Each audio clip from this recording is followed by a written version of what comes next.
Con su venia, senador presidente. Desde la presentación de esta miscelánea, la gente reconoció que se quedó muy lejos de ser una verdadera reforma. Exigimos en su momento, y lo volvemos a hacer, que el gobierno y el PRI nos expliquen cuál es el sentido social de los impuestos. ¿Cuál es el proyecto económico que tiene este gobierno? Y más aún, que nos expliquen por qué busca tener más recursos si no puede siquiera ejercer el presupuesto que ya tiene. Si pensamos que será para construir infraestructura, ahí está el ejemplo que dio el senador Cordero sobre el subejercicio de casi 10,000 millones de pesos de la Secretaría de Comunicaciones y Transportes. Si hablamos de que supuestamente hacen falta recursos para la política social, ahí está el caso del presupuesto a 21 programas destinados a pueblos y comunidades indígenas que no llevan ni el 70% de ejercicio, o del seguro de vida para jefas de familia, que ya debería estar beneficiando a 15,000 niños huérfanos, pero a duras penas ha llegado a 48 niños que perdieron a su madre. Nótese que los 400 millones de pesos para el arranque del programa ya los tiene el gobierno y ha sido incapaz de hacerlos llegar a las niñas y niños que los necesitan. Y no se justifiquen con el periodo electoral, porque el gasto de todo el gobierno acumula un rezago de 106,500 millones de pesos que no han sido ejercidos. Cuando la economía lo que necesita son recursos para no estancarse. ¿No habían dicho que sí sabían gobernar? ¿Para eso quieren más dinero? ¿Para eso quieren cargarle la mano a los trabajadores y a los dueños de un comercio o una empresa?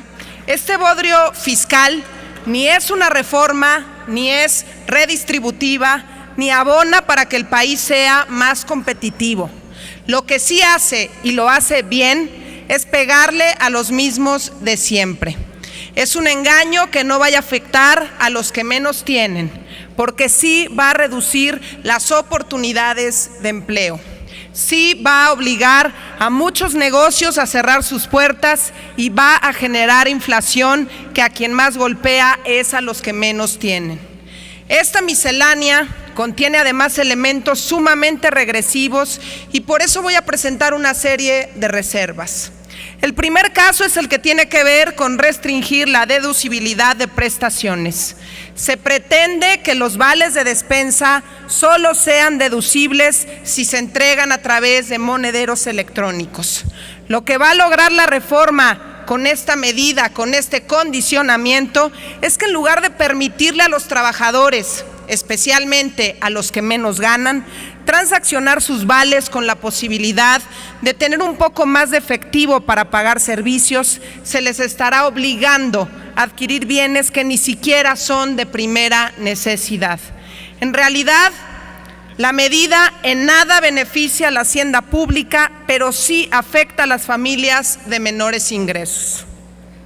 Se plantea reducir la deducibilidad en consumo de restaurantes 5 puntos porcentuales, cuando de por sí ya era muy baja la deducción, era del 12.5% y ahora se baja al 8.5%. Esto tiene un doble impacto negativo. Le pega a las empresas, y por empresas no hablo de los consorcios con miles de empleados, sino de las más de 4 millones de micro y pequeñas que poco a poco son afectadas en su competitividad. Y por otro lado también le pega al sector restaurantero, desincentivando el consumo.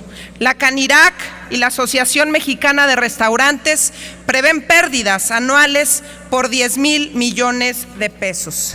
Es una incongruencia cuando tanto pregona el gobierno que se debe fortalecer el mercado interno. Si el PRI y algunos senadores del PRD no identifican que los cocineros, los meseros y los garroteros pertenecen a los grupos que menos ganan, eso porque no tienen contacto con la gente o porque dolosamente encontraron la manera de quitarle los mismos recursos que hubieran querido con el IVA alimentos, pero ahora lo hicieron por la puerta de atrás. Por lo que hemos visto, al PRI y a algunos senadores del PRD no les ha bastado con manosear los recursos presentes de las familias, sino que innovaron. Ahora van incluso por su patrimonio futuro. Este dictamen no solo elimina los incentivos fiscales al ahorro para el retiro, sino que va más allá. Elimina la deducción de las aportaciones hechas por las compañías a los fondos de pensiones y jubilaciones. Esto a todas luces es nocivo, porque no solo se merman los ingresos de las familias de hoy, sino que embargan su futuro. Desincentiva la creación de planes de pensiones de las empresas para sus empleados e incluso podría promover la desaparición de las que ya existen. Es una afectación directa al ahorro interno del país. En automático, senadoras y senadores, a las empresas les va a costar 8% más crear un empleo. Por otro lado, quiero insistir, como ya lo han hecho especialistas, las cámaras empresariales y los dueños de micro y pequeñas empresas, en que a todas luces la desaparición del régimen de pequeños contribuyentes lo único que va a fomentar es que muchos negocios cierren y crezca la informalidad. Es preocupante que el nivel de informalidad en 2013 sea mayor al del empleo formal. Un país con una economía así no puede generar riqueza a tasas sostenidas ni elevar la productividad de sus empresas. La informalidad nos ancla a la pobreza y al subdesarrollo. Quiero poner un ejemplo. De un plumazo se va a afectar a los 70,000 locatarios de mercados públicos que hay en el Distrito Federal, que hoy contribuyen con 100 o 200 pesos mensuales y que seguramente dejarán de hacerlo porque tendrán que pagar de 1.92 al 35% de sus ventas cuando se cobren en efectivo y tendrán que hacer declaraciones bimestrales vía internet, cosa que se ve improbable porque la mayoría en su vida han tocado una computadora. Senadora, le ruego que concluya su intervención. Gracias. Claro que sí, presidente. Además, hay que sumarle a lo increíble de esta propuesta que deberán entregar a los clientes comprobantes fiscales electrónicos. Y bueno, si llevamos años luchando en el Distrito Federal para que siquiera tengan terminales bancarias para recibir tarjetas de débito y no se ha podido, mucho menos podrán cumplir con esta ley sin sentido.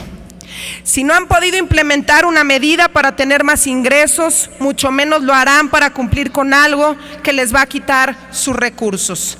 Esta legislatura, y concluyo, que comenzó siendo prometedora y esperanzadora para muchos mexicanos porque había dado muestras históricas de diálogo y construcción de acuerdos, se ha visto manchada con las peores prácticas de los viejos tiempos.